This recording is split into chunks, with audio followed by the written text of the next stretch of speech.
معلوم ہوا کہ جس طرح جنات میں شیاطین ہوتے ہیں اسی طرح انسانوں میں بھی شیاطین ہوتے ہیں۔ انما نحن مستہزئون، ہم تو صرف ہنسی مذاق کرتے ہیں۔ تفسیر صراط الجنان میں ہے منافقین صحابہ کرام علیہم الرضوان کے سامنے ان کی تعریفیں کرتے اور بعد میں ان کا مذاق اڑاتے تھے۔ اسی بات کو بیان کرنے کے لیے یہ آیت مبارکہ نازل ہوئی۔ صحابہ کرام اور علماء دین کا مذاق اڑانے کا حکم اس آیت سے معلوم ہوا کہ صحابہ کرام رضی اللہ تعالی عنہم اور پیشوایان دین کا مذاق اڑانا منافقوں کا کام ہے۔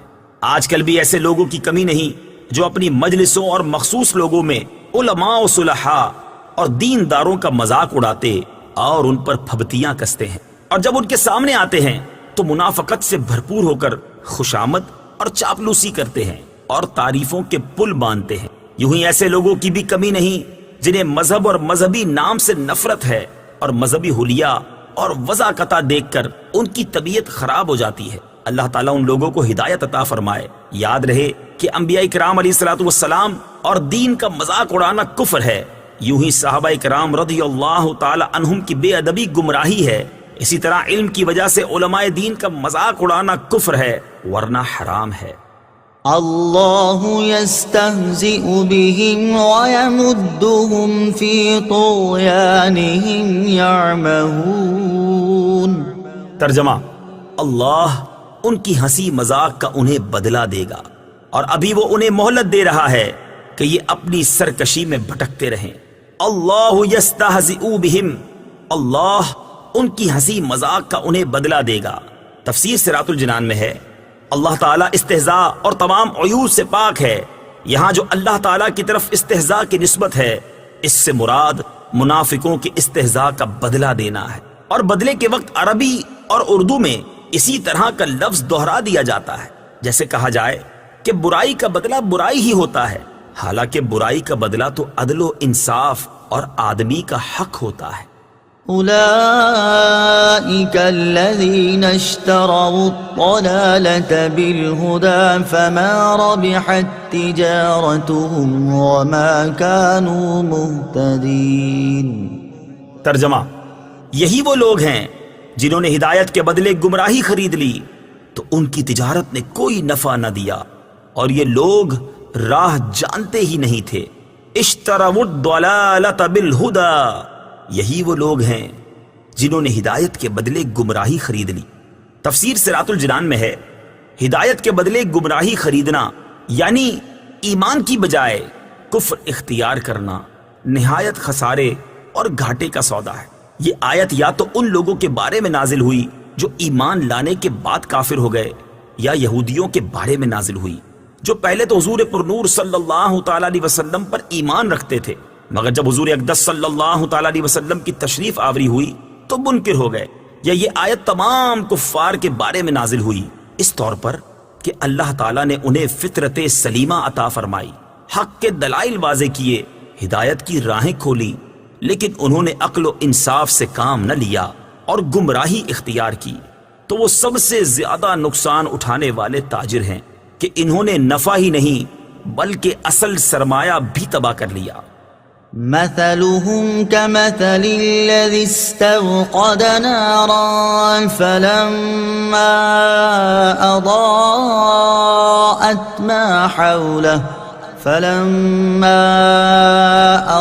أضاءت ما حوله ذهب الله بنورهم وتركهم في ظلمات لا يبصرون صم بكم عمي فهم لا يرجعون۔ ترجمہ، ان کی مثال اس شخص کی طرح ہے جس نے آگ روشن کی، پھر جب اس آگ نے اس کے آس پاس کو روشن کر دیا تو اللہ ان کا نور لے گیا اور انہیں تاریکیوں میں چھوڑ دیا، انہیں کچھ دکھائی نہیں دے رہا، بہرے گونگے اندھے ہیں، پس یہ لوٹ کر نہیں آئیں گے۔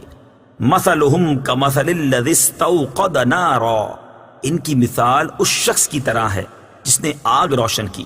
تفسیر صراط الجنان میں ہے یہ ان لوگوں کی مثال ہے جنہیں اللہ تعالیٰ نے کچھ ہدایت دی یا اس پر قدرت بخشی، پھر انہوں نے اسے ضائع کر دیا اور ابدی دولت کو حاصل نہ کیا، ان کا انجام حسرت و افسوس اور حیرت و خوف ہے۔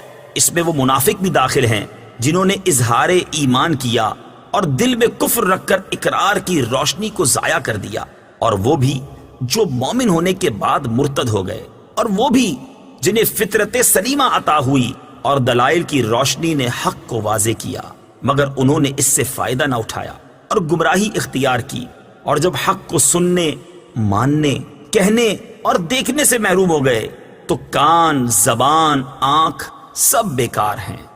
أو كصيب من السماء فيه ظلمات ورعد وبرق يجعلون أصابعهم في آذانهم من الصواعق حذر الموت والله محيط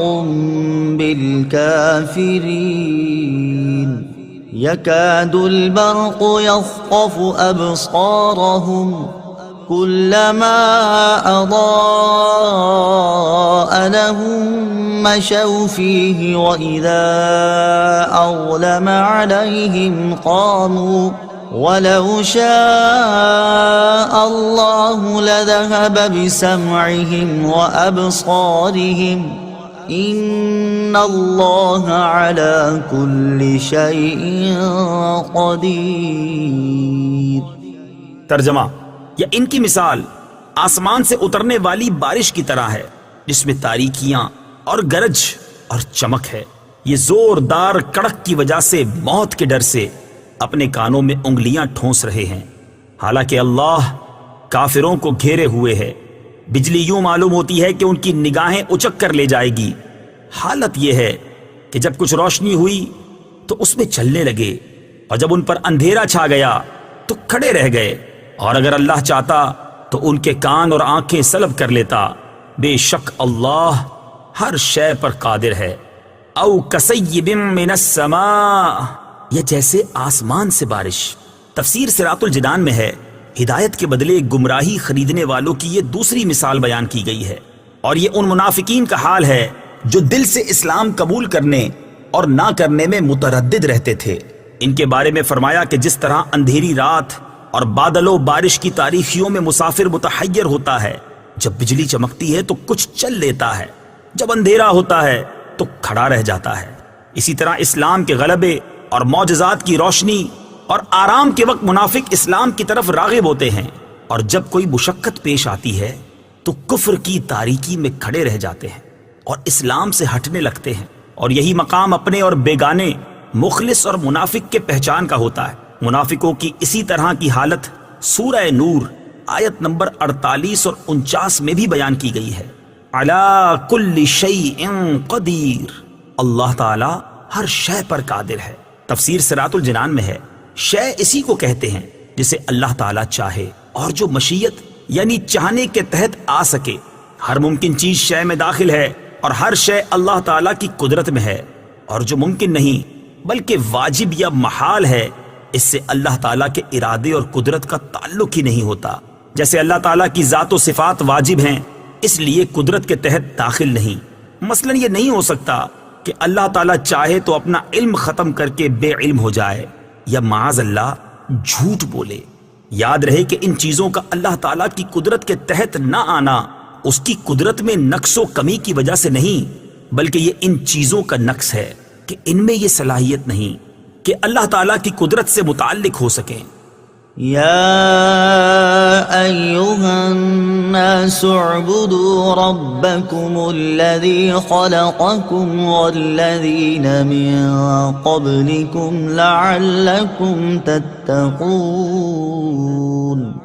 ترجمہ، اے لوگو اپنے رب کی عبادت کرو جس نے تمہیں اور تم سے پہلے لوگوں کو پیدا کیا، یہ امید کرتے ہوئے عبادت کرو کہ تمہیں پرہیزگاری مل جائے۔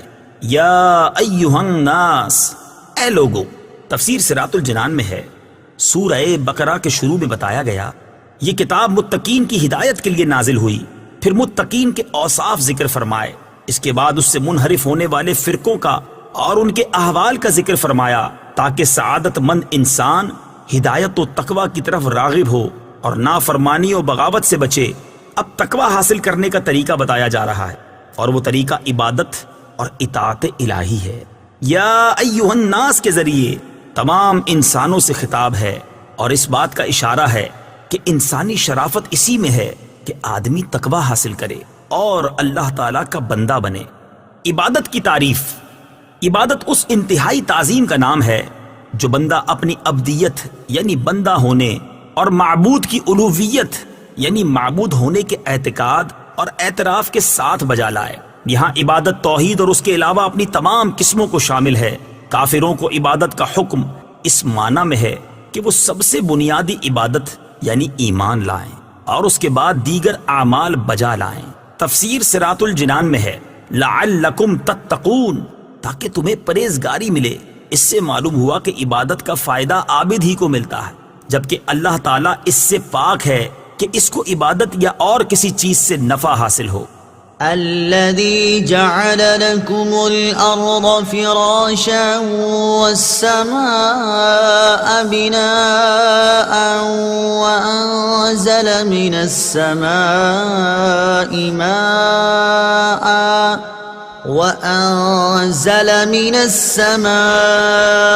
ماء فأخرج به من الثمرات رزقا لكم فلا تجعلوا لله أندادا وأنتم تعلمون۔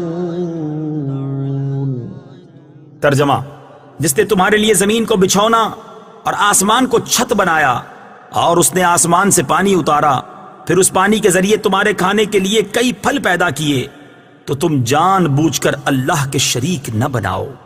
الذي جعل لكم الأرض فراشا والسماء بناء، جس نے تمہارے لیے زمین کو بچھونا اور آسمان کو چھت بنایا۔ تفسیر صراط الجنان میں ہے اس آیت اور اس سے اوپر والی آیت میں اللہ تعالیٰ نے اپنی ان نعمتوں کو بیان فرمایا ہے۔ نمبر 1، مخلوق کو عدم سے وجود میں لانا۔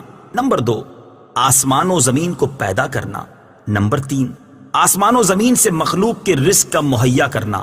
نمبر 4، آسمان سے بارش اتارنا اور زمین سے نباتات اگانا۔ جب آدمی کی زندگی کا ایک ایک لمحہ اور ایک ایک پل اللہ تعالیٰ کی نعمتوں میں ڈوبا ہوا ہے، تو اس مالک حقیقی کو چھوڑ کر کسی اور کا عبادت گزار بننا کس قدر ناشکری ہے۔ یوں ہی ایسے قریب خدا کی یاد سے غفلت بھی کتنی بڑی ناشکری ہے۔ وَإِن كُنتُمْ فِي رَيْبٍ مِّمَّا نَزَّلْنَا عَلَى عَبْدِنَا فَأْتُوا بِسُورَةٍ مِّن مِّثْلِهِ وَادْعُوا شُهَدَاءَكُم مِّن دُونِ اللَّهِ إِن كُنتُمْ صَادِقِينَ۔ ترجمہ: اور اگر تمہیں اس کتاب کے بارے میں کوئی شک ہو جو ہم نے اپنے خاص بندے پر نازل کی ہے، تو تم اس جیسی ایک صورت بنا لاؤ اور اللہ کے علاوہ اپنے سب مددگاروں کو بلا لو اگر تم سچے ہو۔ وَإِن كُنتُمْ فِي رَيْبٍ، اور اگر تمہیں کچھ شک ہو۔ تفسیر صراط الجنان میں ہے اس سے پہلی آیات میں اللہ تعالیٰ کی قدرت و وحدانیت کا بیان ہوا، اور یہاں سے حضور سید المرسلین صلی اللہ تعالیٰ علیہ وسلم کی نبوت اور قرآن کریم کے اللہ تعالیٰ کی بے مثل کتاب ہونے کی وہ قاہر دلیل بیان فرمائی جا رہی ہے جو طالب صادق کو اطمینان بخشے اور منکروں کو عاجز کر دے۔ اللہ تعالیٰ کی عظمت کی سب سے بڑی دلیل محمد مصطفیٰ صلی اللہ تعالیٰ علیہ وسلم ہیں، اور محمد مصطفیٰ صلی اللہ تعالیٰ علیہ وسلم کی عظمت کی سب سے بڑی دلیل قرآن ہے۔ لہٰذا اس رکوع میں ترتیب سے ان سب کو بیان کیا گیا ہے۔ علی عبدنا، اپنے خاص بندے پر۔ تفسیر صراط الجنان میں ہے اس آیت میں خاص بندے سے حضور پر نور صلی اللہ تعالی علیہ وسلم مراد ہیں۔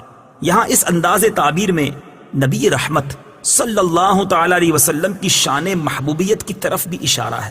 اعلیٰ حضرت امام احمد رضا خان علیہ الرحمت الرحمان کیا خوب فرماتے ہیں، لیکن رضا نے ختم سخن اس پہ کر دیا، خالق کا بندہ خلق کا آقا کہوں تجھے۔ فَأْتُوا بِسُورَةٍ مِّن مِّثْلِهِ، تو تم اس جیسی ایک صورت بنا لاؤ۔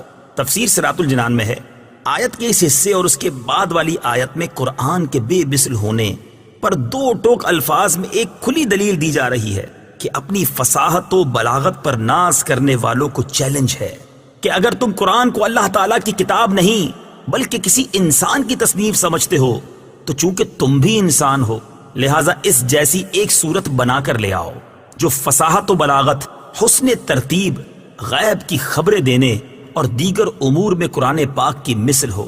اور اگر ایسی کوئی صورت بلکہ آیت تک نہ بنا سکو تو سمجھ لو کہ قرآن اللہ تعالیٰ کی کتاب ہے، اور اللہ تعالیٰ کی کتاب کا انکار کرنے والوں کا انجام دوزخ ہے جو بطور خاص کافروں کے لیے تیار کی گئی ہے۔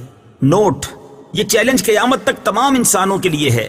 آج بھی قرآن کو محمد مصطفیٰ صلی اللہ تعالی علیہ وسلم کی تصنیف کہنے والے کفار تو بہت ہیں، مگر قرآن کی مثل ایک آیت بنانے والا آج تک کوئی سامنے نہیں آیا، اور جس نے اس کا دعویٰ کیا اس کا پول خود ہی چند دنوں میں کھل گیا۔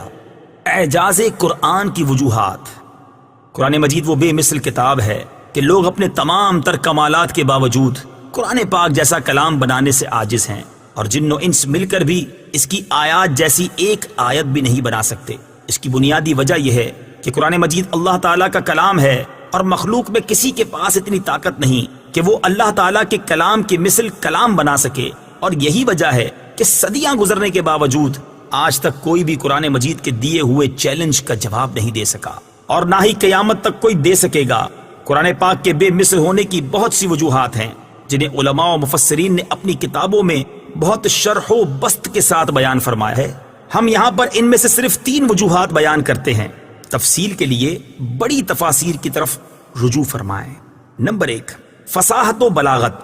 عرب کے لوگ فصاحت و بلاغت کے میدان کے شاہ سوار تھے، اور ان کی صفوں میں بہت سے ایسے لوگ موجود تھے جو کہ بلاغت کے فن میں اعلیٰ ترین منصب رکھنے والے، عمدہ الفاظ بولنے والے، چھوٹے اور بڑے جملوں کو بڑی فصاحت سے تیار کرنے والے تھے، اور تھوڑے کلام میں بہترین تصرف کر لیتے تھے، اپنی مراد کو بڑے عمدہ انداز میں بیان کرتے، کلام میں فصاحت و بلاغت کے تمام فنون کی رعایت کرتے، اور ایسے ماہر تھے کہ فصاحت و بلاغت کے جس دروازے سے چاہتے داخل ہو جاتے، الغرض دنیا میں ہر طرف ان کی فصاحت و بلاغت کا ڈنکا بجتا تھا، اور لوگ فصاحت و بلاغت میں ان کا مقابلہ کرنے کی تاب نہ رکھتے تھے۔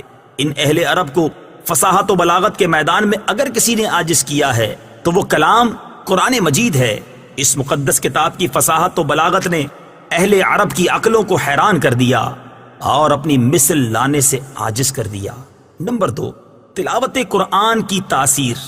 قرآن مجید کے بے مثل ہونے کی ایک دلیل یہ بھی ہے کہ اس سے پڑھنے اور سننے والا کبھی سیر نہیں ہوتا، اور نہ ہی اس سے اکتاتا ہے، بلکہ وہ اس کی جتنی زیادہ تلاوت کرتا ہے اتنی زیادہ شیرینی اور لذت پاتا ہے، اور بار بار اس کی تلاوت کرنے سے اس کی محبت دل میں راسخ ہوتی جاتی ہے، اور اس کے علاوہ کوئی اور کلام اگرچہ وہ کتنی ہی خوبی والا اور کتنا ہی فصیح و بلیغ کیوں نہ ہو، اسے بار بار پڑھنے سے دل اکتا جاتا ہے، اور جب اسے دوبارہ پڑھا جائے تو طبیعت بیزار ہو جاتی ہے۔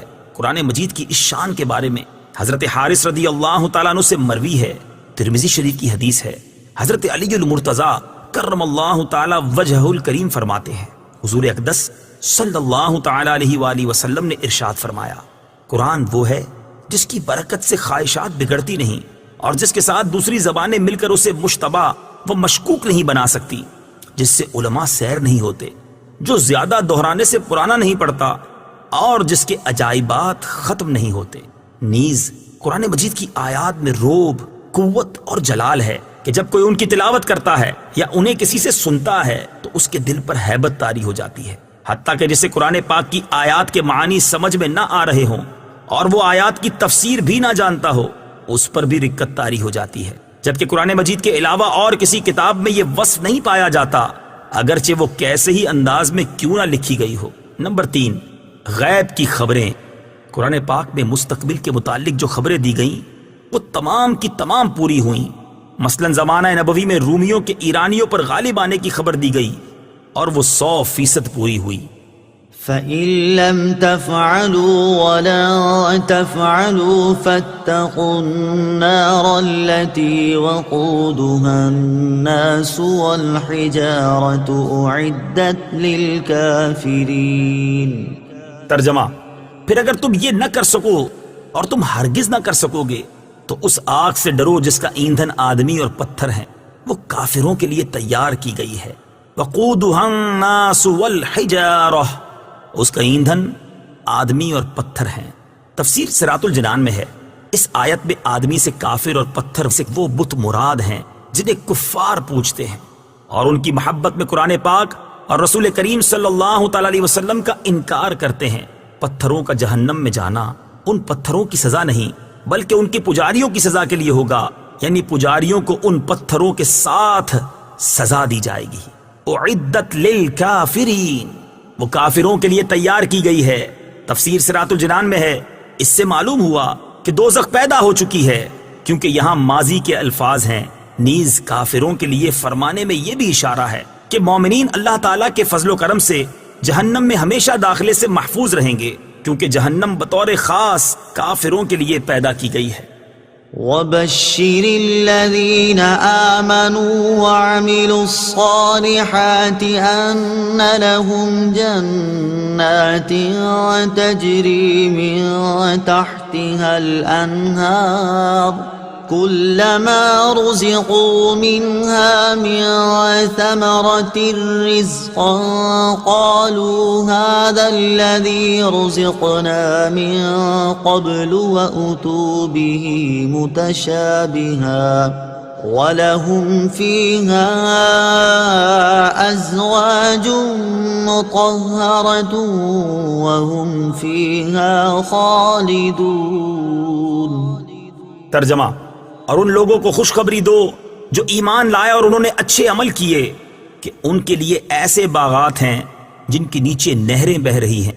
جب انہیں ان باغوں سے کوئی پھل کھانے کو دیا جائے گا تو کہیں گے یہ تو وہی رزق ہے جو ہمیں پہلے دیا گیا تھا، حالانکہ انہیں ملتا جلتا پھل پہلے دیا گیا تھا۔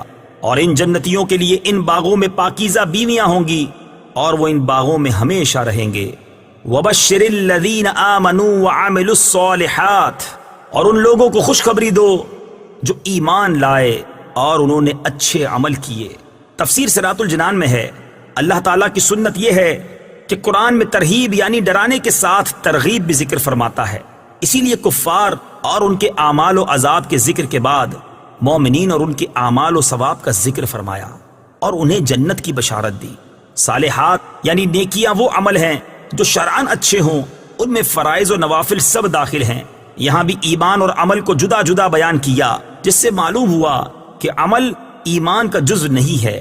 وَأُتُوا بِهِ مُتَشَابِهًا، اور انہیں ملتا جلتا پھل دیا گیا۔ تفسیر صراط الجنان میں ہے، جنت کے پھل رنگت میں آپس میں ملتے جلتے ہوں گے مگر ذائقے میں جدا جدا ہوں گے، اس لیے ایک دفعہ ملنے کے بعد جب دوبارہ پھل ملیں گے تو جنتی کہیں گے کہ یہ پھل تو ہمیں پہلے بھی مل چکا ہے، مگر جب وہ کھائیں گے تو اس سے نئی لذت پائیں گے اور ان کا لطف بہت زیادہ ہو جائے گا۔ اس کا یہ بھی معنی بیان کیا گیا ہے کہ انہیں دنیاوی پھلوں سے ملتے جلتے پھل دیے جائیں گے تاکہ وہ ان پھلوں سے مانوس رہیں، لیکن جنتی پھل ذائقے میں دنیاوی پھلوں سے بہت اعلیٰ ہوں گے۔ ازواج مطہرہ، پاکیزہ بیویاں۔ تفسیر صراط الجنان میں ہے، جنتی بیویاں خواہ حوریں ہوں یا اور، سب کی سب تمام ناپاکیوں اور گندگیوں سے مبرہ ہوں گی، نہ جسم پر میل ہوگا نہ کوئی اور گندگی، اس کے ساتھ ہی وہ بد مزاجی اور بد خلقی سے بھی پاک ہوں گی۔ وَهُمْ فِيهَا خَالِدُونَ، وہ ان باغوں میں ہمیشہ رہیں گے۔ تفسیر صراط الجنان میں ہے، جنتی نہ کبھی فنا ہوں گے اور نہ جنت سے نکالے جائیں گے، لہٰذا جنت اور اہل جنت کے لیے فنا نہیں۔ ان اللہ لا يستحيي ان يضرب مثلا ما بعوضة فما فوقها فأما الذين آمنوا فيعلمون أنه الحق من ربهم وَأَمَّا الَّذِينَ كَفَرُوا فَيَقُولُونَ مَاذَا أَرَادَ اللَّهُ بِهَذَا مَثَلًا يُضِلُّ بِهِ كَثِيرًا وَيَهْدِي بِهِ كَثِيرًا وَمَا يُضِلُّ بِهِ إِلَّا الْفَاسِقِينَ۔ ترجمہ: بے شک اللہ اس سے حیا نہیں فرماتا کہ مثال سمجھانے کے لیے کیسی ہی چیز کا ذکر فرمائے، مچھر ہو یا اس سے بڑھ کر۔ بہرحال ایمان والے تو جانتے ہیں کہ یہ ان کے رب کی طرف سے حق ہے، اور رہے کافر تو وہ کہتے ہیں اس مثال سے اللہ کی مراد کیا ہے؟ اللہ بہت سے لوگوں کو اس کے ذریعے گمراہ کرتا ہے اور بہت سے لوگوں کو ہدایت عطا فرماتا ہے، اور وہ اس کے ذریعے صرف نافرمانوں ہی کو گمراہ کرتا ہے۔ ان اللہ لا یستحیی، بے شک اللہ اس سے حیا نہیں فرماتا۔ تفسیر صراط الجنان میں ہے۔ جب اللہ تعالیٰ نے سورہ بقرہ کے دوسرے رکوع میں منافقوں کی 2 مثالیں بیان فرمائیں تو منافقوں نے یہ اعتراض کیا کہ اللہ تعالیٰ کی شان اس سے بلند تر ہے کہ ایسی مثالیں بیان فرمائے، اور بعض علماء نے فرمایا کہ جب اللہ تعالیٰ نے کفار کے معبودوں کی کمزوری کو مکڑی کے جالوں وغیرہ کی مثالوں سے بیان فرمایا تو کافروں نے اس پر اعتراض کیا۔ اس کے رد میں یہ آیت نازل ہوئی۔ چونکہ مثالوں کا بیان حکمت کے مطابق اور مضمون کو دل نشین کرنے والا ہوتا ہے اور ماہرین کلام کا یہ طریقہ ہے، اس لیے مثال بیان کرنے پر اعتراض غلط ہے۔ یضل بہ کثیرا، اللہ بہت سے لوگوں کو اس کے ذریعے گمراہ کرتا ہے۔ تفسیر صراط الجنان میں ہے۔ ان الفاظ سے کافروں کو جواب دیا گیا کہ مثالیں بیان کرنے سے اللہ تعالیٰ کا کیا مقصود ہے۔ نیز مومنوں اور کافروں کے مقولے اس کی دلیل ہیں کہ قرآنی مثالوں کے ذریعے بہت سے لوگ گمراہ ہوتے ہیں جن کی عقلوں پر جہالت کا غلبہ ہوتا ہے اور جن کی عادت صرف ضد، مقابلہ بازی، انکار اور مخالفت ہوتی ہے، اور کلام کے بالکل معقول، مناسب اور موقع محل کے مطابق ہونے کے باوجود اس کا انکار کرتے ہیں۔ اور انہی مثالوں کے ذریعے اللہ تعالیٰ بہت سے لوگوں کو ہدایت دیتا ہے جو غور و تحقیق کے عادی ہوتے ہیں اور انصاف کے خلاف بات نہیں کہتے، جو جانتے ہیں کہ حکمت یہی ہے کہ عظیم المرتبہ چیز کی مثال کسی قدر و قیمت والی چیز سے اور حقیر چیز کی مثال کسی ادنا شے سے دی جاتی ہے، جیسا کہ اوپر آیت نمبر 17 میں حق کی مثال نور سے اور باطل کی مثال تاریکی سے دی گئی ہے۔ نزول قرآن کا اصل مقصد تو ہدایت ہے، لیکن چونکہ بہت سے لوگ اپنی کم فہمی کی وجہ سے قرآن کو سن کر گمراہ بھی ہوتے ہیں، لہٰذا اس اعتبار سے فرمایا کہ قرآن کے ذریعے بہت سے لوگ گمراہ ہوتے ہیں۔ وَمَا يُضِلُّ بِهِ إِلَّا الْفَاسِقِينَ، اور وہ اس کے ذریعے صرف نافرمانوں ہی کو گمراہ کرتا ہے۔ تفسیر صراط الجنان میں ہے، شریعت میں فاسق اس نافرمان کو کہتے ہیں جو کبیرہ گناہ کا مرتکب ہو۔ فسق کے 3 درجے ہیں، ایک تغابی، وہ یہ کہ آدمی اتفاقیہ کسی کبیرہ گناہ کا مرتکب ہو جائے اور اس کو برا ہی جانتا رہا۔ دوسرا انہماک، کہ کبیرہ گناہوں کا عادی ہو گیا اور اس سے بچنے کی پرواہ نہیں کرتا۔ تیسرا جحود، کہ حرام کو اچھا جان کر ارتکاب کرے، اس درجے والا ایمان سے محروم ہو جاتا ہے۔ پہلے 2 درجوں میں جب تک سب سے بڑے کبیرہ گناہ یعنی کفر و شرک کا ارتکاب نہ کرے وہ مومن و مسلمان ہے۔ مذکورہ آیت میں فاسقین سے وہی نافرمان مراد ہیں جو ایمان سے خارج ہو گئے۔ الذين ينقضون عهد الله من بعد ميثاقه ويقطعون ما أمر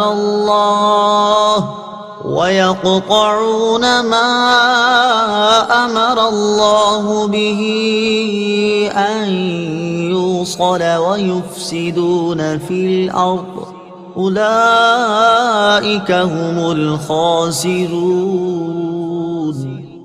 ترجمہ: وہ لوگ جو اللہ کے وعدے کو پختہ ہونے کے بعد توڑ ڈالتے ہیں اور اس چیز کو کاٹتے ہیں جس کے جوڑنے کا اللہ نے حکم دیا ہے اور زمین میں فساد پھیلاتے ہیں، تو یہی لوگ نقصان اٹھانے والے ہیں۔ الذین ینقضون عہد اللہ، وہ جو اللہ کا عہد توڑتے ہیں۔ تفسیر صراط الجنان میں ہے، اس سے وہ عہد مراد ہے جو اللہ تعالیٰ نے گزشتہ آسمانی کتابوں میں حضور سید عالم صلی اللہ تعالیٰ علیہ وسلم پر ایمان لانے کے متعلق فرمایا تھا۔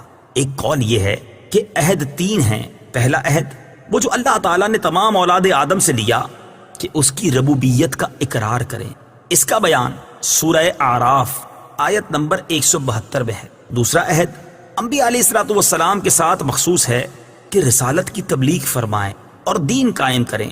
اس کا بیان سورہ احزاب آیت نمبر 7 میں ہے۔ تیسرا عہد علماء کے ساتھ خاص ہے کہ حق کو نہ چھپائیں۔ اس کا بیان سورہ آل عمران آیت نمبر 187 میں ہے۔ ما امر اللہ بہ، جس چیز کا اللہ نے حکم دیا۔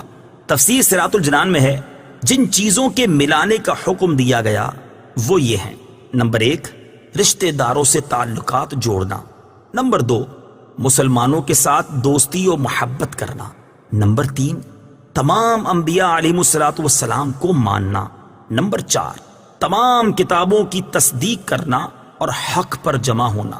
ان کو قطع کرنے کا معنی ہے رشتہ داروں سے تعلق توڑنا، انبیاء علیہ الصلوۃ والسلام کو نہ ماننا اور اللہ تعالیٰ کی کتابوں کی تصدیق نہ کرنا۔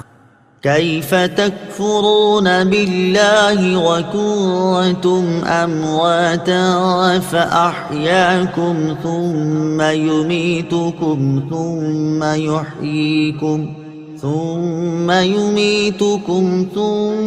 يحييكم ثم إليه ترجعون۔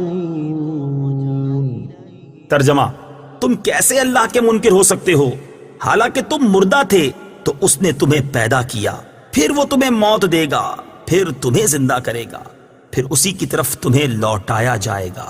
کیف تکفرون باللہ، تم کیسے اللہ کے منکر ہو سکتے ہو؟ تفسیر صراط الجنان میں ہے توحید و نبوت کے دلائل اور کفر و ایمان کی جزا و سزا ذکر کرنے کے بعد اللہ تعالیٰ نے اپنی خاص و عام نعمتوں کا اور قدرت کی عجیب نشانیوں کا ذکر فرمایا اور کفر کی خرابی اور برائی کو کافروں کے دلوں میں بٹھانے کے لیے انہیں خطاب کیا کہ تم کس طرح خدا کے منکر ہوتے ہو حالانکہ تمہارا اپنا حال اللہ تعالیٰ پر ایمان لانے کا تقاضا کرتا ہے، کیونکہ تم بدن میں روح ڈالے جانے سے پہلے تمام مراحل میں مردہ تھے، یعنی کچھ نہ تھے یا بے جان جسم تھے، پھر اس نے تم میں روح ڈال کر تمہیں زندگی دی، پھر زندگی کی مدت پوری ہونے پر تمہیں موت دے گا، پھر تمہیں زندہ کرے گا۔ اس سے یا تو قبر کی زندگی مراد ہے جو سوال کے لیے ہوگی یا قیامت کی، پھر تم حساب کتاب اور جزا کے لیے اس کی طرف لوٹائے جاؤ گے۔ تو اپنے اس حال کو جان کر تمہارا کفر کرنا نہایت عجیب ہے۔ اس آیت میں غور کریں تو ہم مسلمانوں کے لیے بھی نصیحت ہے کہ ہم بھی کچھ نہ تھے، لیکن اللہ تعالیٰ نے ہمیں زندگی عطا کی اور زندگی گزارنے کے لوازمات اور نعمتوں سے نوازا، تو اس کی عطاؤں سے فائدہ اٹھا کر اس کی یاد سے غافل ہونا اور ناشکری اور غفلت کی زندگی گزارنا کسی طرح ہمارے شایان شان نہیں ہے۔ هو الذي خلق لكم ما في الأرض جميعا ثم استوى إلى السماء فسواهن 7 سماوات وهو بكل شيء عليم۔ ترجمہ: وہی ہے جس نے جو کچھ زمین میں ہے سب تمہارے لیے بنایا، پھر اس نے آسمان کے بنانے کا قصد فرمایا تو ٹھیک 7 آسمان بنائے اور وہ ہر شے کا خوب علم رکھتا ہے۔ هو الذی خلق لکم، وہی ہے جس نے تمہارے لیے بنایا۔ تفسیر صراط الجنان میں ہے تمام انسانوں کو فرمایا گیا کہ زمین میں جو کچھ دریا، پہاڑ، کانے، کھیتی، سمندر وغیرہ ہے، سب کچھ اللہ تعالیٰ نے تمہارے دینی و دنیاوی فائدے کے لیے بنایا ہے۔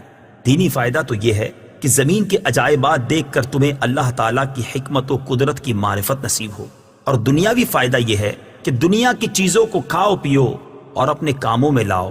جب تک اللہ تعالیٰ کی طرف سے کوئی ممانعت نہ ہو تو ان نعمتوں کے باوجود تم کس طرح اللہ تعالیٰ کا انکار کر سکتے ہو؟ ایک اہم قاعدہ اس آیت سے معلوم ہوا کہ جس چیز سے اللہ تعالیٰ نے منع نہیں فرمایا وہ ہمارے لیے مباح و حلال ہے۔ وَهُوَ بِكُلِّ شَيْءٍ عَلِيمٌ، اور وہ ہر شے کا خوب علم رکھتا ہے۔ تفسیر صراط الجنان میں ہے کائنات کی تخلیق اور اسے وجود میں لانا اللہ تعالیٰ کے کامل علم کی دلیل ہے، کیونکہ ایسی حکمت سے بھری مخلوق کا پیدا کرنا ایک ایک شے کا علم رکھے بغیر ممکن اور متصور نہیں۔ کافر مرنے کے بعد زندہ ہونے کو ناممکن سمجھتے تھے۔ ان آیتوں میں کافروں کے اس عقیدے کے غلط و باطل ہونے پر ایک عظیم دلیل قائم کی گئی ہے کہ جب اللہ تعالیٰ قدرت و علم والا ہے اور جسم حیات کی صلاحیت بھی رکھتا ہے تو موت کے بعد دوبارہ زندہ کرنا کیسے ناممکن ہو سکتا ہے؟ وَإِذْ قَالَ رَبُّكَ لِلْمَلَائِكَةِ إِنِّي جَاعِلٌ فِي الْأَرْضِ خَلِيفَةً قَالُوا أَتَجْعَلُ فِيهَا مَن يُفْسِدُ فِيهَا وَيَسْفِكُ الدِّمَاءَ وَنَحْنُ نُسَبِّحُ بِحَمْدِكَ وَنُقَدِّسُ لَكَ قال إني أعلم ما لا تعلمون۔ ترجمہ: اور یاد کرو جب تمہارے رب نے فرشتوں سے فرمایا میں زمین میں اپنا نائب بنانے والا ہوں، تو انہوں نے عرض کیا کیا تو زمین میں اسے نائب بنائے گا جو اس میں فساد پھیلائے گا اور خون بہائے گا، حالانکہ ہم تیری حمد کرتے ہوئے تیری تسبیح کرتے ہیں اور تیری پاکی بیان کرتے ہیں۔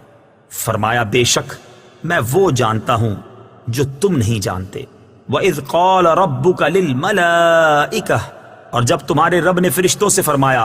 تفسیر صراط الجنان میں ہے حضرت آدم علیہ السلام اور فرشتوں کے واقعات پر ضمنی تبصرے سے پہلے ایک مرتبہ آیات کی روشنی میں واقعہ ذہن نشین کر لیں۔ واقعے کا خلاصہ: اللہ تعالیٰ نے حضرت آدم علیہ السلام کی تخلیق سے پہلے فرشتوں سے فرمایا کہ میں زمین میں ایک خلیفہ بنانے والا ہوں۔ اس پر فرشتوں نے عرض کی اے اللہ عز و جل، کیا تو زمین میں اس کو نائب بنائے گا جو اس میں فساد پھیلائے گا اور خون بہائے گا، حالانکہ ہم ہر وقت تیری تسبیح و تحمید کرتے ہیں، یعنی تیری خلافت کے مستحق ہم ہیں۔ اللہ تعالیٰ نے فرمایا جو مجھے معلوم ہے وہ تمہیں معلوم نہیں۔ پھر اللہ تعالیٰ نے حضرت آدم علیہ السلام کی تخلیق کے بعد انہیں تمام چیزوں کے نام سکھا دیے، پھر ان چیزوں کو فرشتوں کے سامنے پیش کر کے فرمایا کہ اگر تم اس بات میں سچے ہو کہ تم ہی خلافت کے مستحق ہو تو ان چیزوں کے نام بتاؤ۔ فرشتوں نے یہ سن کر عرض کی اے اللہ عز و جل، ہمیں تو صرف اتنا علم ہے جتنا تو نے ہمیں سکھا دیا، ساری علم و حکمت تو تیرے پاس ہے۔ پھر اللہ تعالیٰ نے حضرت آدم علیہ السلام سے فرمایا اے آدم، تم انہیں ان تمام اشیاء کے نام بتا دو۔ جب حضرت آدم علیہ السلام نے انہیں ان اشیاء کے نام بتائے تو اللہ تعالیٰ نے فرمایا اے فرشتوں، کیا میں نے تمہیں نہ کہا تھا کہ میں آسمانوں اور زمین کی تمام چھپی چیزیں جانتا ہوں اور میں تمہاری ظاہر اور پوشیدہ باتوں کو جانتا ہوں۔ انی جاعل فی الارض خلیفہ، میں زمین میں اپنا نائب بنانے والا ہوں۔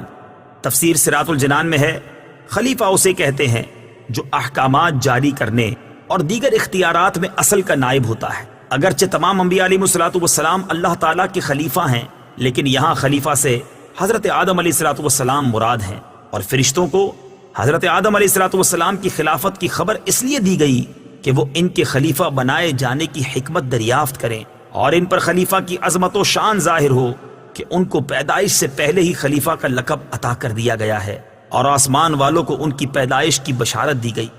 فرشتوں سے مشورے کے انداز میں کلام کرنے کا سبب، یاد رہے کہ اللہ تعالیٰ اس سے پاک ہے کہ اس کو کسی سے مشورے کی حاجت ہو۔ البتہ یہاں خلیفہ بنانے کی خبر فرشتوں کو ظاہری طور پر مشورے کے انداز میں دی گئی۔ اس سے اشارتاً معلوم ہوتا ہے کہ کوئی اہم کام کرنے سے پہلے اپنے ماتحت افراد سے مشورہ کر لیا جائے تاکہ اس کام سے متعلق ان کے ذہن میں کوئی خلش ہو تو اس کا ازالہ ہو جائے، یا کوئی ایسی مفید رائے مل جائے جس سے وہ کام مزید بہتر انداز سے ہو جائے۔ اللہ تعالیٰ نے اپنے حبیب صلی اللہ تعالی علیہ وسلم کو بھی صحابہ اکرام علیہم الرضوان سے مشورہ کرنے کا حکم دیا، جیسا کہ سورہ آل عمران میں ارشاد باری تعالیٰ ہے وَشَاوِرْهُمْ فِي الْأَمْرِ، اور کاموں میں ان سے مشورہ لیتے رہو۔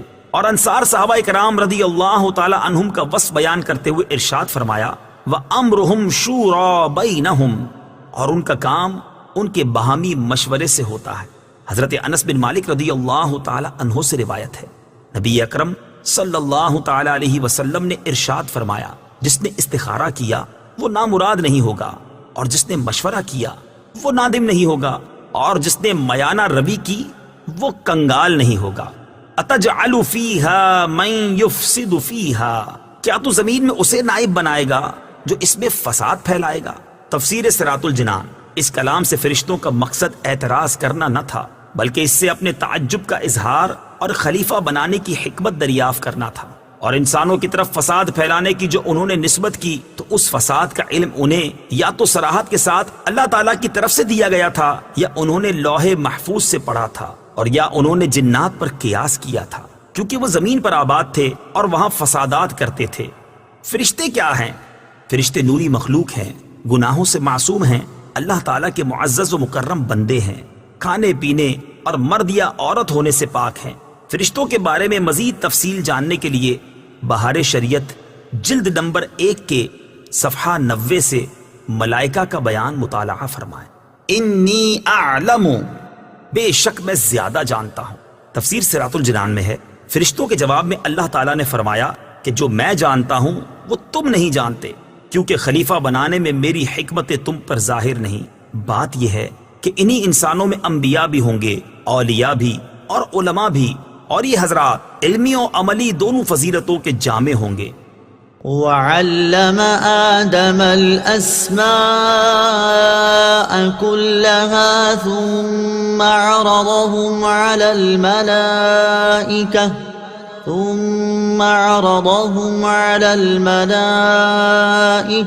فقال أنبئوني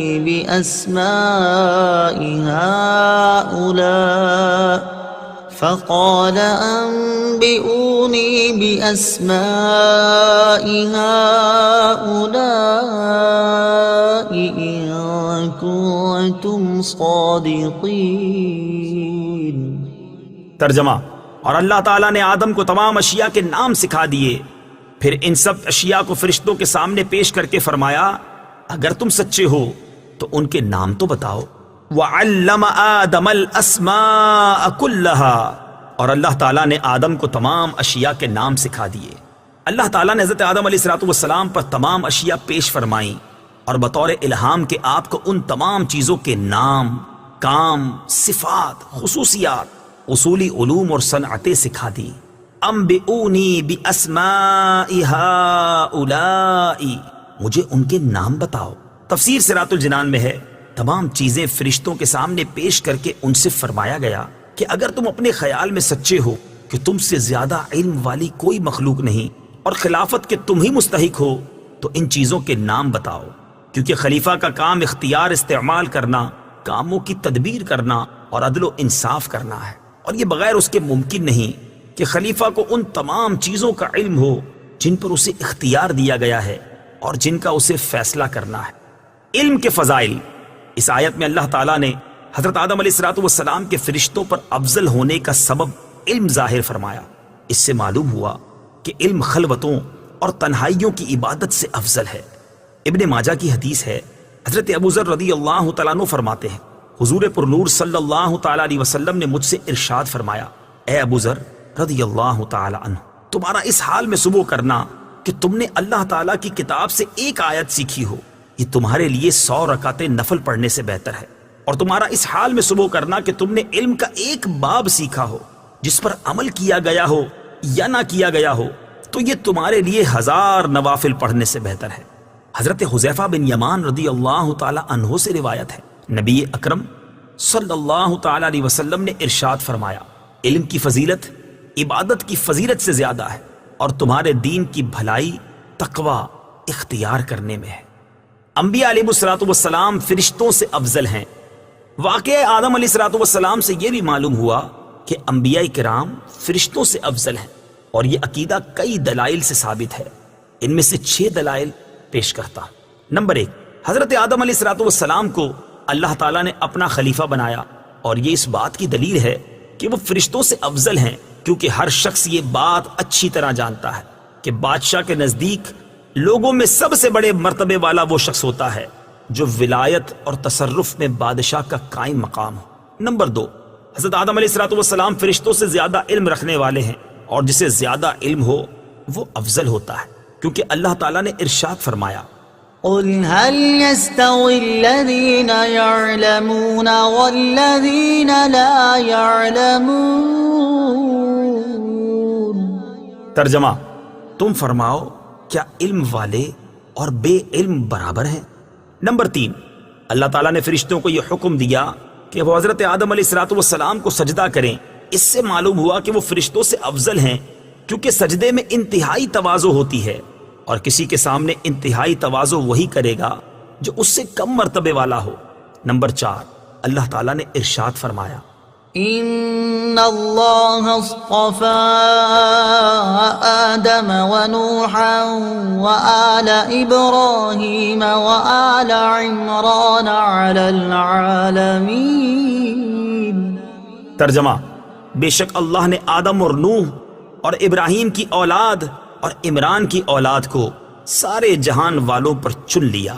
اس کا معنی یہ ہے کہ اللہ تعالیٰ نے ان انبیاء کرام علیہ الصلوۃ والسلام کو تمام مخلوقات پر چن لیا، اور چونکہ مخلوقات میں فرشتے بھی داخل ہیں اس لیے ان پر بھی ان انبیاء کرام علیہ الصلوۃ والسلام کو چنا گیا، لہٰذا وہ فرشتوں سے افضل ہوئے. نمبر 5، اللہ تعالیٰ نے اپنے حبیب صلی اللہ تعالیٰ علیہ وسلم کے بارے میں ارشاد فرمایا: وما أرسلناك إلا رحمة للعالمين.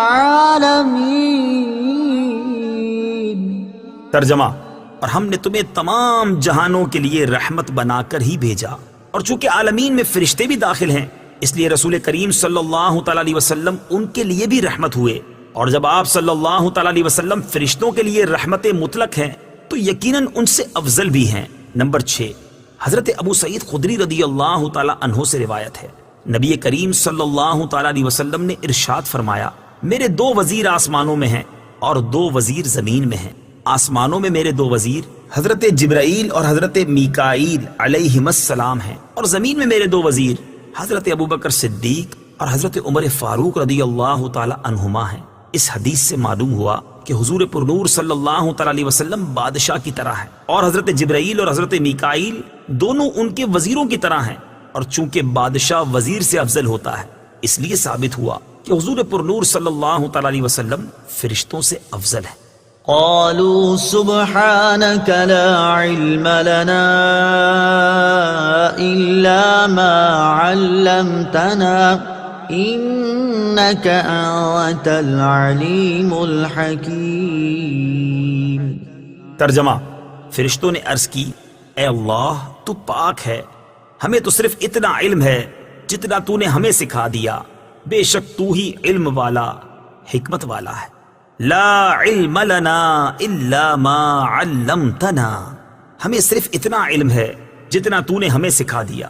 تفسیر صراط الجنان میں ہے، حضرت آدم علیہ الصلوۃ والسلام کے علمی فضل و کمال کو دیکھ کر فرشتوں نے بارگاہ الہی میں اپنے عجز کا اعتراف کیا اور اس بات کا اظہار کیا کہ ان کا سوال اعتراض کرنے کے لیے نہ تھا بلکہ حکمت معلوم کرنے کے لیے تھا.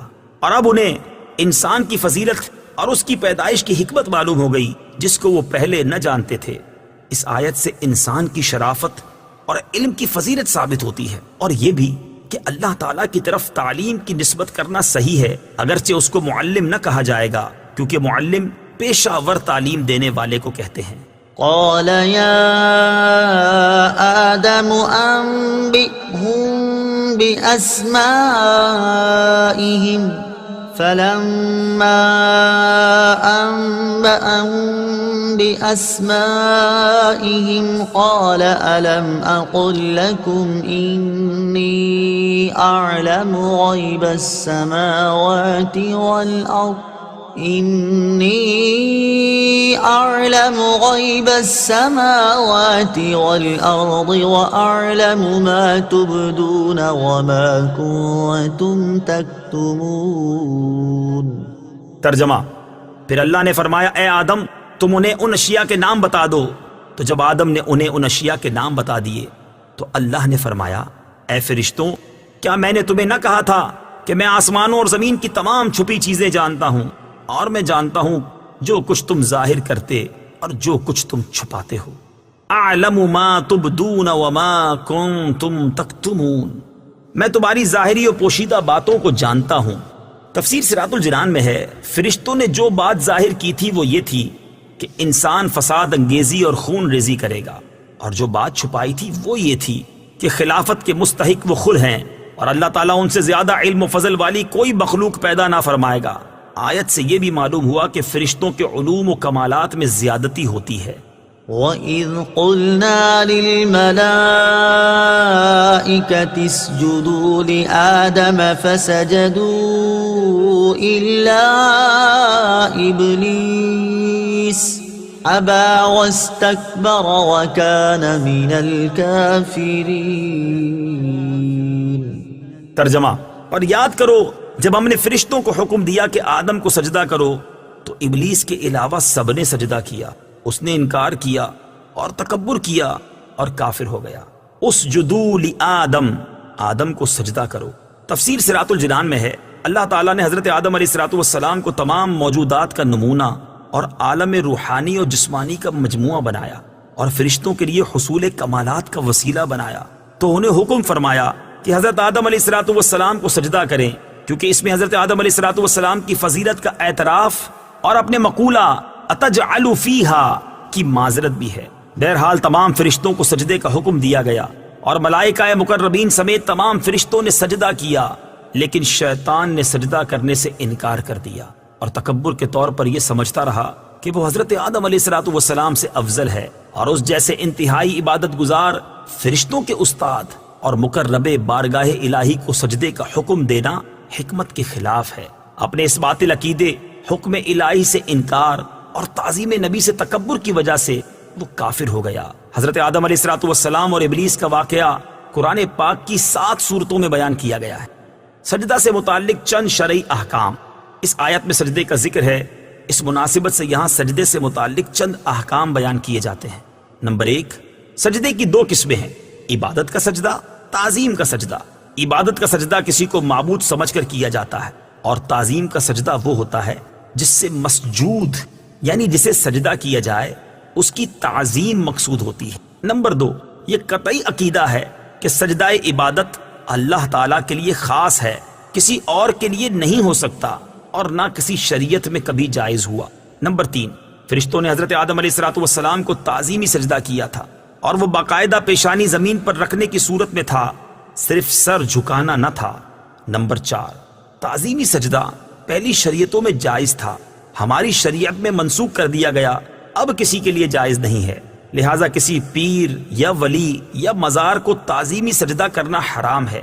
لیکن یہ یاد رہے کہ تعظیمی سجدہ کرنے والوں پر یہ بہتان باندھنا کہ یہ معبود سمجھ کر سجدہ کرتے ہیں، یہ اس تعظیمی سجدے سے بڑا جرم ہے، کیونکہ یہ مسلمانوں کو مشرک و کافر کہنا ہے. اعلیٰ حضرت امام احمد رضا خان علیہ رحمت الرحمن نے غیر اللہ کو تعظیمی سجدہ کرنے کے حرام ہونے پر ایک عظیم کتاب لکھی ہے جس کا نام ہے الزبدۃ الزکیہ فی تحریم سجود التحیہ، سجدہ تعظیمی کی حرمت کا بیان. یہ کتاب فتاوی رضویہ کی 22ویں جلد میں موجود ہے اور اس کا مطالعہ کرنا انتہائی مفید ہے. تکبر کی مذمت. اس واقعے سے معلوم ہوا کہ تکبر ایسا خطرناک عمل ہے کہ یہ بعض اوقات بندے کو کفر تک پہنچا دیتا ہے. اس لیے ہر مسلمان کو چاہیے کہ وہ تکبر کرنے سے بچے. حضرت عبداللہ ابن مسعود رضی اللہ تعالی عنہ سے روایت ہے، نبی کریم صلی اللہ تعالی علیہ وسلم نے ارشاد فرمایا، تکبر حق کی مخالفت کرنے اور لوگوں کو حقیر جاننے کا نام ہے. حضرت عبداللہ ابن مسعود رضی اللہ تعالیٰ عنہ سے روایت ہے، حضور اقدس صلی اللہ تعالیٰ علیہ وسلم نے ارشاد فرمایا، تکبر سے بچتے رہو، کیونکہ اسی تکبر نے شیطان کو اس بات پر ابھارا تھا کہ وہ حضرت آدم علیہ السلام کو سجدہ نہ کرے. ترمذی شریف کی حدیث ہے، حضرت سلمہ بن اکوع رضی اللہ تعالیٰ عنہ سے روایت ہے، حضور اقدس صلی اللہ تعالیٰ علیہ وسلم نے ارشاد فرمایا، آدمی دوسرے لوگوں کے مقابلے میں اپنی ذات کو بلند سمجھتا رہتا ہے، یہاں تک کہ اسے تکبر کرنے والوں میں لکھ دیا جاتا ہے، پھر اسے وہی عذاب پہنچے گا جو تکبر کرنے والوں کو پہنچا. وَقُلْنَا يَا آدَمُ اسْكُنْ أَنْتَ وَزَوْجُكَ الْجَنَّةَ وَكُلَا مِنْهَا رَغَدًا حَيْثُ شِئْتُمَا وَلَا تَقْرَبَا هَذِهِ الشَّجَرَةَ فَتَكُونَا مِنَ الظَّالِمِينَ فَأَزَلَّهُمَا الشَّيْطَانُ عَنْهَا فَأَخْرَجَهُمَا مِمَّا كَانَا فِيهِ وَقُلْنَا اهْبِطُوا بَعْضُكُمْ لِبَعْضٍ عَدُوٌّ وَلَكُمْ فِي الْأَرْضِ مُسْتَقَرٌّ وَمَتَاعٌ إِلَى حِينٍ. ترجمہ. اور ہم نے فرمایا، اے آدم، تم اور تمہاری بیوی جنت میں رہو اور بغیر روک ٹوک کے جہاں تمہارا جی چاہے کھاؤ، البتہ اس درخت کے قریب نہ جانا ورنہ حد سے بڑھنے والوں میں شامل ہو جاؤ گے۔ تو شیطان نے ان دونوں کو جنت سے لغزش دی، پس انہیں وہاں سے نکلوا دیا جہاں وہ رہتے تھے، اور ہم نے فرمایا تم نیچے اتر جاؤ، تم ایک دوسرے کے دشمن بنو گے، اور تمہارے لیے ایک خاص وقت تک زمین میں ٹھکانا اور زندگی گزارنے کا سامان ہے۔ یا آدم اسکن انت وزوجک الجنہ، اے آدم تم اور تمہاری بیوی جنت میں رہو۔ تفسیر صراط الجنان میں ہے۔ یہاں سے حضرت آدم علیہ السلام اور ابلیس کا واقعہ بیان کیا گیا ہے، اور اس کا خلاصہ کچھ یوں ہے۔ حضرت آدم علیہ السلام اور ابلیس کے واقعے کا خلاصہ: حضرت آدم علیہ السلام کو سجدہ نہ کرنے کی وجہ سے شیطان مردود ہوا تھا، لہٰذا وہ حضرت آدم علیہ السلام کو نقصان پہنچانے کی طاق میں رہا۔ اللہ تعالیٰ نے حضرت آدم علیہ السلام اور حضرت حوا رضی اللہ تعالی عنہا سے فرمایا کہ جنت میں رہو اور جہاں دل کرے بے روک ٹوک کھاؤ، البتہ اس درخت کے قریب نہ جانا۔ شیطان نے انہیں وسوسہ ڈالا اور کہنے لگا کہ تمہیں تمہارے رب عز و جل نے اس درخت سے اس لیے بنا فرمایا ہے کہ کہیں تم فرشتے نہ بن جاؤ یا تم ہمیشہ زندہ رہنے والے نہ بن جاؤ۔ اور اس کے ساتھ شیطان نے قسم کھا کر کہا کہ میں تم دونوں کا خیر خواہ ہوں۔ اس پر انہیں خیال ہوا کہ اللہ پاک کی جھوٹی قسم کون کھا سکتا ہے۔ اس خیال سے حضرت حوا رضی اللہ تعالی عنہا نے اس میں سے کچھ کھایا، پھر حضرت آدم علیہ السلام کو دیا تو انہوں نے بھی کھا لیا، اور یہ خیال کیا کہ اللہ تعالیٰ کی ممانعت تحریمی نہ تھی بلکہ تنزیہی تھی، یعنی حرام قرار دینے کے لیے نہ تھی بلکہ ایک ناپسندیدگی کا اظہار تھا۔ یہاں حضرت آدم علیہ السلام سے اجتہاد میں خطا ہوئی، اور خطائے اجتہادی گناہ نہیں ہوتی، چنانچہ شیطان کے دھوکے کی وجہ سے انہوں نے اس ممنوعہ درخت کا پھل کھا لیا، اور پھل کھاتے ہی ان کے پردے کے مقام بے پردہ ہو گئے، اور وہ اسے چھپانے کے لیے ان پر پتے ڈالنے لگے۔ اس وقت اللہ تعالیٰ نے فرمایا کہ کیا میں نے تمہیں اس درخت سے منع نہیں کیا تھا، اور میں نے تم سے یہ نہ فرمایا تھا کہ شیطان تمہارا کھلا دشمن ہے؟ اس کے بعد حکم الہی ہوا کہ تم زمین پر اتر جاؤ۔ اب تمہاری اولاد آپس میں ایک دوسرے کی دشمن ہوگی، اور تم ایک خاص وقت تک زمین میں رہو گے۔ زمین پر تشریف آوری کے بعد حضرت آدم علیہ السلام ایک عرصے تک اپنی لغزش کی معافی مانگتے رہے، حتیٰ کہ آپ علیہ السلام کو اللہ تعالیٰ کی طرف سے چند کلمات سکھائے گئے۔ پھر جب آپ علیہ السلام نے ان کلمات کے ساتھ توبہ و معافی کی درخواست کی تو وہ قبول ہوئی۔ ایک اہم مسئلہ یہاں ایک اہم مسئلہ یاد رکھنا ضروری ہے، کیونکہ آج کل بے باکی کا دور ہے، اور جس کا جو جی چاہتا ہے بول دیتا ہے، یہاں تک کہ مذہبی معاملات میں اور اہم عقائد میں بھی زبان کی بے احتیاطیاں شمار سے باہر ہیں۔ اس میں سب سے زیادہ بے باکی جس مسئلے میں دیکھنے میں آتی ہے وہ حضرت آدم علیہ السلام کا جنتی ممنوعہ درخت سے پھل کھانا ہے۔ اعلیٰ حضرت امام احمد رضا خان علیہ رحمت الرحمان فرماتے ہیں، غیر تلاوت میں اپنی طرف سے حضرت آدم علیہ السلام کی طرف نافرمانی و گناہ کی نسبت حرام ہے۔ ائمہ دین نے اس کی تصریح فرمائی، بلکہ ایک جماعت علماء کرام نے اسے کفر بتایا ہے۔ لہٰذا اپنے ایمان اور قبر و آخرت پر ترس کھاتے ہوئے ان معاملات میں خاص طور پر اپنی زبان پر قابو رکھیں۔ وَلَا تَقْرَبَا، اور قریب نہ جانا۔ اس آیت میں اصل ممانعت درخت کا پھل کھانے کی ہے، لیکن اس کے لیے فرمایا کہ قریب نہ جانا۔ اس طرز خطاب سے علماء نے یہ مسئلہ نکالا ہے کہ اصل فعل کے ارتکاب سے بچانے کے لیے اس کے قریب جانے سے بھی روکنا چاہیے۔ جیسے بچے کے سیڑھیوں سے گرنے کا اندیشہ ہوتا ہے تو اسے صرف سیڑھیوں پر کھڑا ہونے سے منع نہیں کرتے بلکہ سیڑھیوں کے قریب بھی نہیں جانے دیتے۔ اسی طرح بیسیوں کاموں میں علماء کرام اسی اندیشے سے منع فرماتے ہیں کہ کوئی فعل بذات خود منع نہیں ہوتا، لیکن اگر لوگ اس کے قریب جائیں گے تو ممنوع کا ارتکاب کر بیٹھیں گے۔ جیسے عورتوں کو قبرستان جانے سے منع کرنے میں یہی حکمت ہے۔ اسی سے پیر اور مشائخ کے فعل کا استدلال ہو سکتا ہے کہ وہ مریدوں کی تربیت کے لیے بعض اوقات کسی جائز کام سے بھی روک دیتے ہیں، کیونکہ وہ جائز کام کسی برائی تک پہنچنے کا ذریعہ بن سکتا ہے۔ فَتَكُونَا مِنَ الظَّالِمِينَ، ورنہ تم زیادتی کرنے والوں سے ہو جاؤ گے۔ ظلم کا معنی ہے کسی شے کو اس کی اپنی جگہ کے علاوہ کسی اور جگہ رکھنا، اور یہاں آیت میں ظلم خلاف اولا کے معنی میں ہے۔ انبیاء کرام علیہ السلام کو ظالم کہنے والے کا حکم۔ یاد رہے کہ انبیاء کرام علیہ السلام کو ظالم کہنا گستاخی اور توہین ہے، اور جو انبیاء کرام علیہ السلام کو ظالم کہے وہ کافر ہے۔ اللہ تعالیٰ مالک اور مولا ہے، وہ اپنے مقبول بندوں کے بارے میں جو چاہے فرمائے، کسی دوسرے کی کیا مجال۔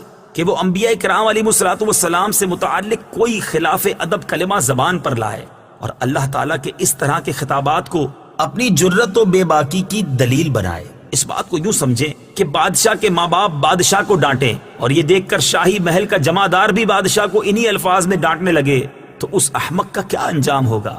ہمیں تو انبیاء کرام علیہ الصلوۃ والسلام اور محبوبان خدا کی تعظیم و توقیر اور ادب و اطاعت کا حکم دیا گیا ہے اور ہم پر یہی لازم ہے۔ انبیاء علیہ الصلوۃ والسلام کی عصمت کا بیان۔ یہ بھی یاد رہے کہ انبیاء کرام علیہ الصلوۃ والسلام معصوم ہوتے ہیں اور ان سے کوئی گناہ سرزد نہیں ہوتا۔ ان کے معصوم ہونے پر 20 دلائل ہیں، یہاں پر صرف 3 دلائل پیش کرتا ہوں۔ نمبر 1، انبیاء کرام علیہ الصلوۃ والسلام اللہ تعالیٰ کے چنے ہوئے اور مخلص بندے ہیں، جیسا کہ اللہ تعالیٰ نے حضرت ابراہیم، حضرت اسحاق اور حضرت یعقوب علیہ الصلوۃ والسلام کے بارے میں واضح طور پر ارشاد فرمایا۔